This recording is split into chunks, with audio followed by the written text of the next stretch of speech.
Maxey. Wow, what a play. He's got Bogdanovich thinking about a three. There it is. Yes! From beyond. Oh, and there's the foul. Coming up with a steal. Curry open. It's for three. Yes! And now, Morning Cup of Joe. What is up, Sixers fam? What is going on? Welcome to another edition of Morning Cup of Joe today, where we just talk about our top takeaways. We relatively slept on last night's loss to the New York Knicks, 103-98. Sixers moved to 7-3 on the season. 8-3 on the season. They're still atop the Eastern Conference here, but with everybody out, things are definitely not looking good with this upcoming West Coast trip and so forth ahead of the Sixers. But let's break down last night's game. Joining me, of course, is Tiago. He is at TScabia on Twitter. Good morning, Tiago. Good morning, Chris. We're about to embark on some turbulent waters here with the Sixers. Next couple of days, couple of weeks without Joel and so forth. But, you can't knock the effort. You can't knock the spirit. And you can't knock, the team try to put forth a pretty solid effort last night. It was a fun game to watch for sure. Yeah. The Sixers played their heart out. Guys, if you're watching us live, please be sure to subscribe. Please be sure to smash that like button. And of course, comment like my man Ben. Good morning, Ben Butler, one of our regs here, says, good day, TPL. Good morning.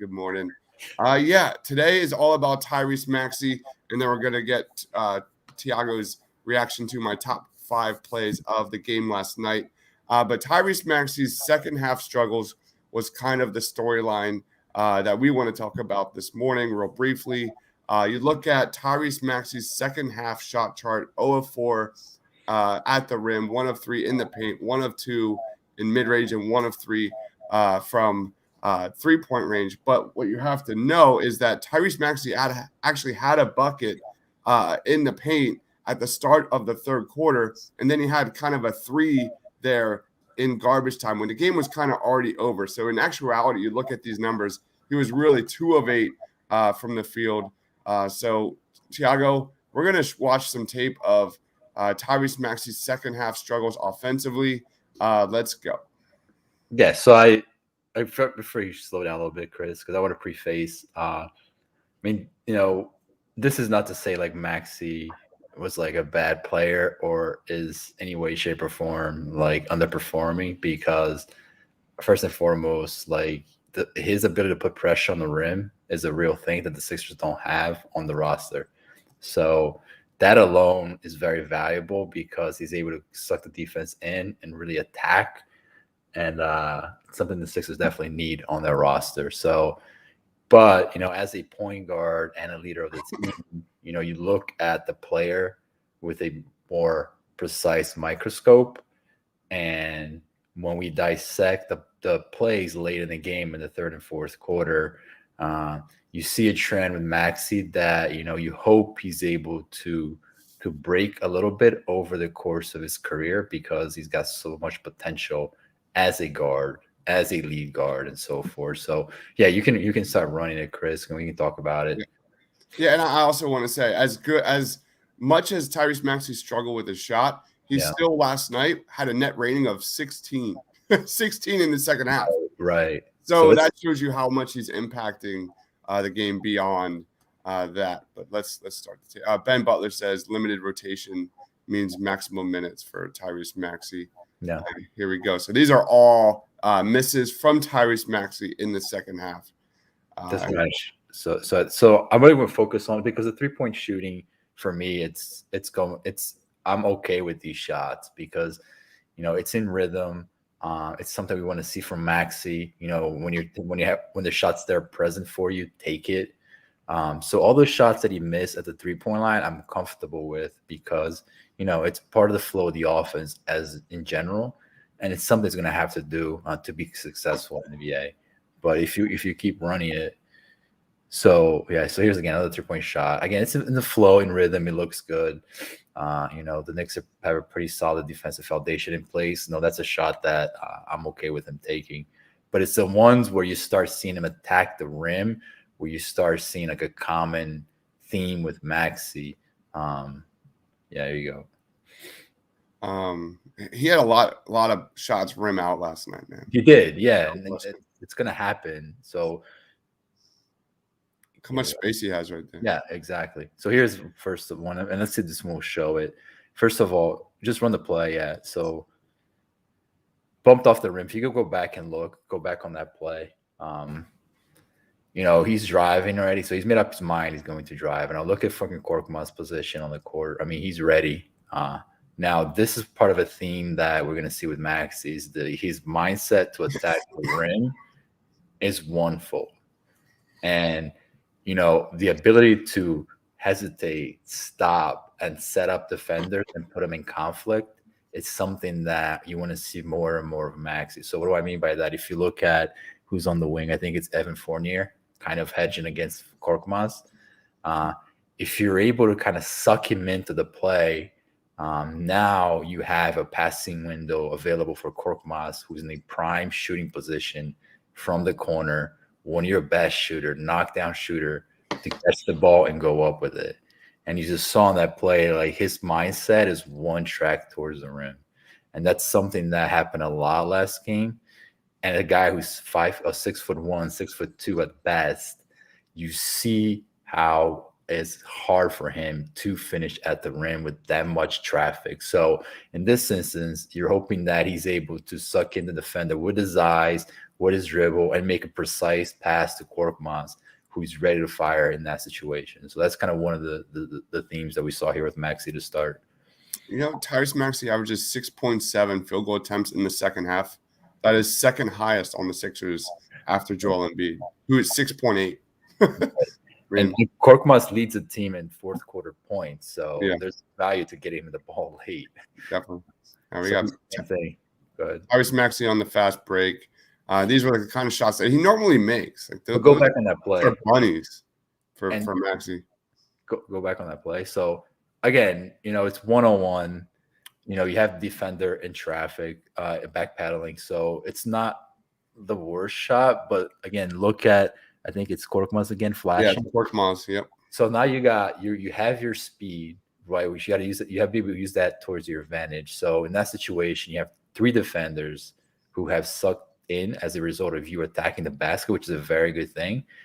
But look at Korkmaz once again, ready to fire. And in that situation, if he's able to just take a different angle towards the rim, he can easily see Korkmaz ready to go once again. So again, you're seeing that trend with Maxey, which is attack, which is, again, there's a good element to that. But seeing the entire court is something that we noticed Maxey was not able to really see late in the game, and it resulted in a couple of misses at the rim. Wow. Maxey has the fourth highest assist percentage in the second halves. Yeah. Well, that includes Paul Reed, so I'm going to take Paul Reed out of that. So third, it's Shake, then Tobias, then Maxey, then Korkmaz. Let's keep going. Tyrese Maxey dribbling up against D Rose. Pull-up shot. This is that one pull-up he missed here. And again, I mean, that's a shot that it's in rhythm. It's in the mid-range. You kind of wish you kind of settle it behind the arc, but it's in rhythm.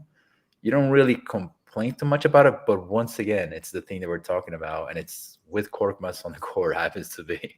Look at Korkmaz flashing towards the corner. My man's always got his hands up. He has, man. No doubt about it. And again, it's the ability to really see the entire play and slow down a little bit, which kind of put him in a situation where, makes up his mind. I'm going to shoot. I'm going to attack.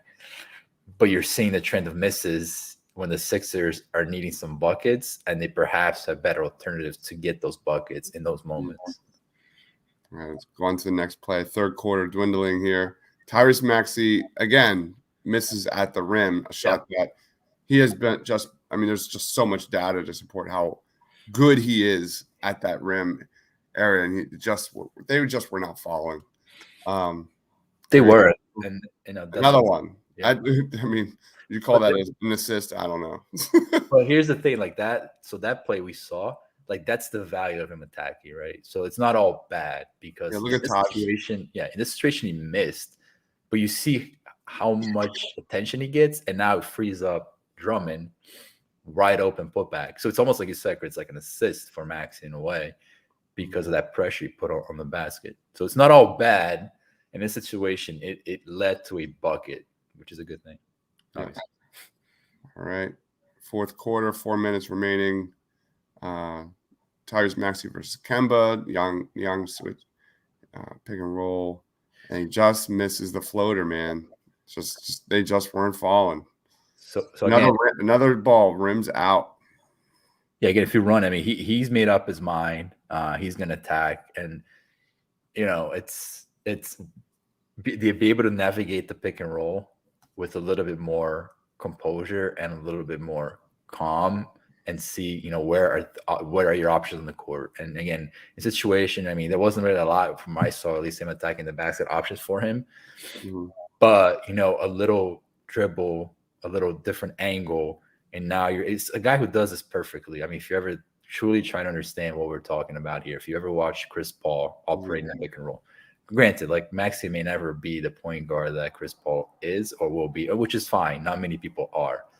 But if that's what you're trying to strive for, the ultimate lead guard in the pick and roll, if you watch Chris Paul, it's not always attack. It's not always downhill. He's able to pick his spots. And the way that he does that is by taking that hesitation, getting the defender in his back pocket.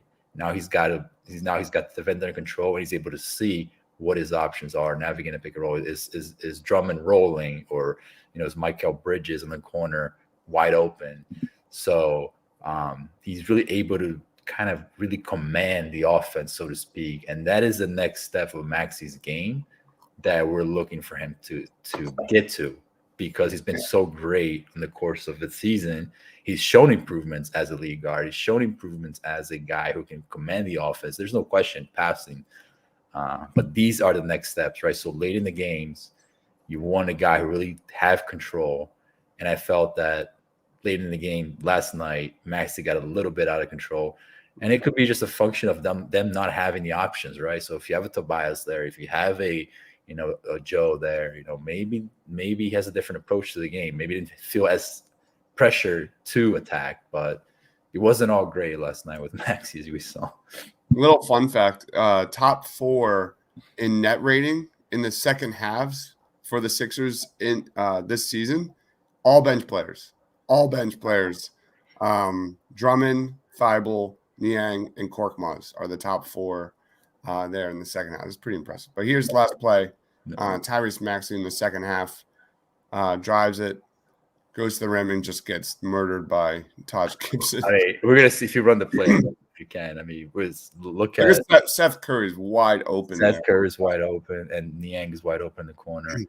And again, it's the same thing. It's there's 4 guys right. He can even has a little like dump pass to Drummond if he wants to, like a little short bounce pass. Yeah, Drummond's right there. I mean, so that is a very poor decision, like flat out. To think that you can go up against 4 guys like that at your size, sorry, it ain't gonna happen, man. And here's the thing. The other thing is that while I appreciate him trying to draw that contact and get to the line, like Maxey may be a player that may never get those calls, like James Harden does, because of his size. And even stature in the NBA. So, while I appreciate him trying to get that contact, like it's not going to happen for him, likely. So making that better decision will go a long way. I've got a comment. Hello from Turkey. I think we need a Ricky Rubio type point guard. What do you think about this? I mean, so that is like a really great point, because to prepare for last night's game, I watched the Cavs versus the Knicks the night before, and Ricky Rubio went for 37 points, which is like, I was like, how the hell did Ricky Rubio score 37 points? Like, this is insane. But if you look at how he attacked the Knicks defense, he had like 10 plus assists as well. I mean, everything that we talked about right now with Maxey, Ricky Rubio did the complete opposite of that. So he completely tore the Knicks to shreds by always making the right decision. So, if a guy settles under the screen, go up for a 3. Now, if they want to attack me differently, now I got Evan Mobley cutting. I can, take a dribble left, take a dribble right. I got, Darius Garland ready to shoot and so forth. So it was a masterclass performance. Like, if you're trying to understand like what we're talking about, like go back and look at Ricky Rubio orchestrate the Cavs offense against the Knicks. And that's kind of a little bit of what we're talking about, because he was like unbelievable in that game. Awesome. Thanks for the comment. No. Let's roll on to my final top 5 plays of the game. Any last thoughts on Maxey before we roll on? I mean, this is great. I mean, I'd look at this as like a really awesome opportunity for Maxey to really command the offense, because now he's really the guy late in games. And that's what you want. Like, they talk about learning curves, ability to grow as a player. This is what we screamed about with Maxey. It may not always be great. It may even cost you some wins. Not saying that this was the reason why they lost, but it may not help you win games. And that's what you want, because, when the push comes to shove, you hope that you can bank on these experiences and, have a different approach to late game offense. Because, I mean, if we were to look at Max's overall production this year, it's been pretty solid. Yeah, and just to kind of like circle back, like, we're not like necessarily complaining about Tyrese Maxey. We're just calling out what we see. Like, Maxey has an assist to turnover ratio in the second halves of 2.88. He has been just terrific.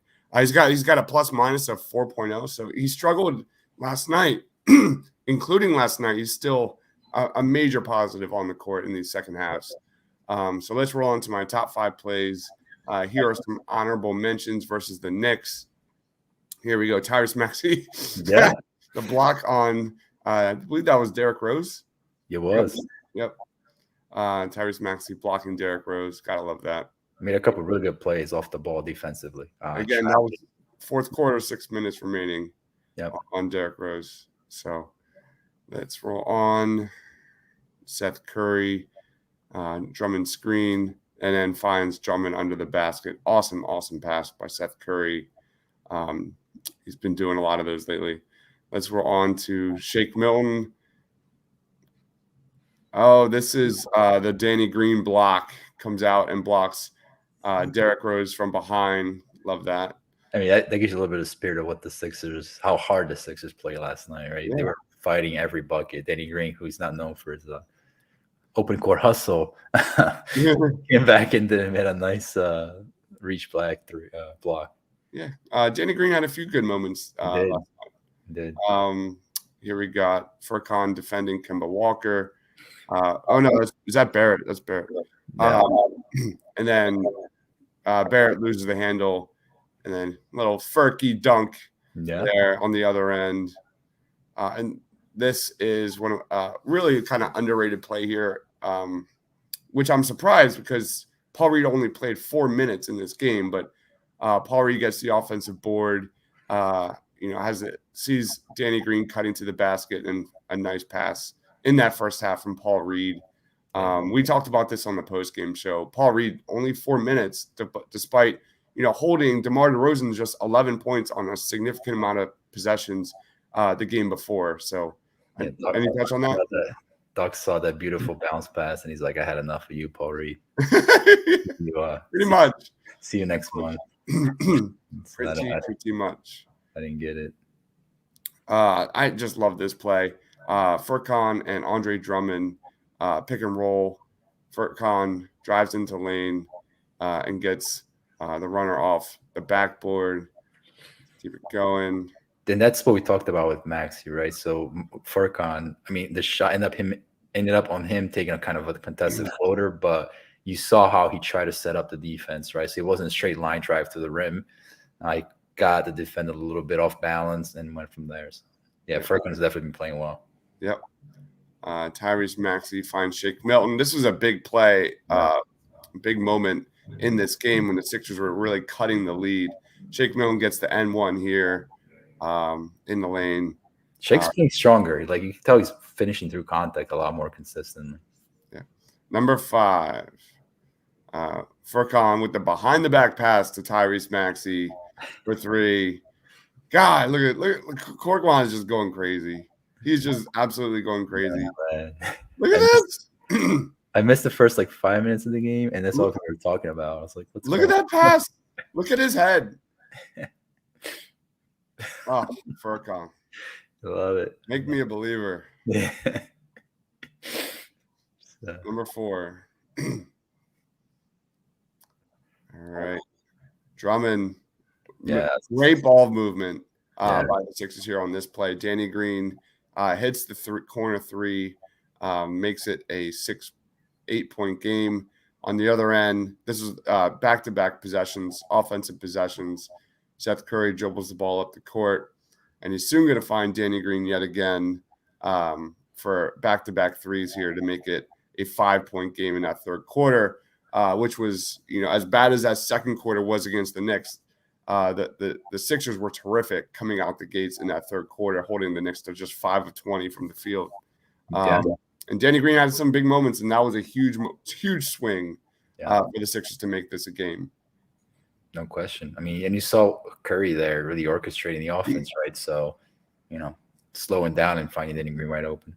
Yep. Number 3, Seth Curry again handling the ball and finds Niang with 5 minutes remaining to make it a 1-point game. What could have been that was really, truly the storyline of the game as well. Just every time the Sixers got the game to like 1, 2, 3 points, the Knicks came right back next possession and bang 3. My man Niang pump up. I love these moments, man. You haven't had a guy like that since like Corey Brewer, and that only lasts like 10 days. Yeah, exactly. Niang's gonna be here for a couple of years. He's the perfect fit for the city. The city seems to love him very much. As much as Philly sports fans love backup players, like Niang is going to be beloved in this town for a long, long time. Just wait until Tobias has a couple of bad games. Fans are going to have Niang starting, playing 35 minutes. Oh God! All right, number 2, Shake Milton dribbling the ball, goes in the lane and finds Drummond with an alley-oop dunk here, make it a 5-point game. I went back-to-back Drummonds for my 1 and 2 here because he was the storyline of last night. And it wasn't like a big play, but I think it summarized what went down last night very well. Yep. And that was Andre Drummond on the glass. Here we got an offensive board, just fighting through traffic. Finds Korkmaz on the perimeter. Look at just maul Taj Gibson there down low. And that is my top 5 plays. Drummond has been outstanding. And when we talk about, net rating and second half net rating and stuff, Andre Drummond has a 30.2 net rating through 11 games. He's just been mind-blowing for the Sixers as a backup. Way better than I thought it was going to be. I got to give Dory more credit for that. I didn't think it was going to be a particularly good signing, but it has blown me out of the water. They're paying him absolutely nothing. The guy is one of the best backup centers I've seen Embiid have in his career, if not the best. He's been massive. Yeah. All right, let's wrap it up. Tiago, what do you got going on, man? Where can we find it? Yeah, man. So we'll continue to do these as we go along. Last week, I just did an article on Korkmaz. We saw on tape how he's improved as a ball handler. It's on there. As a defender, it's also on there. So make sure to check that out. And we'll do these shows as we have the chance and plug along here, be able to see the game with a little bit more of a critical eye. Awesome. He is Tiago. Follow him on Twitter @TScabia. Thank you, everyone, for watching, commenting. We'll be back again in the near future. For Tiago, for myself, thanks for watching, guys. Stay awesome.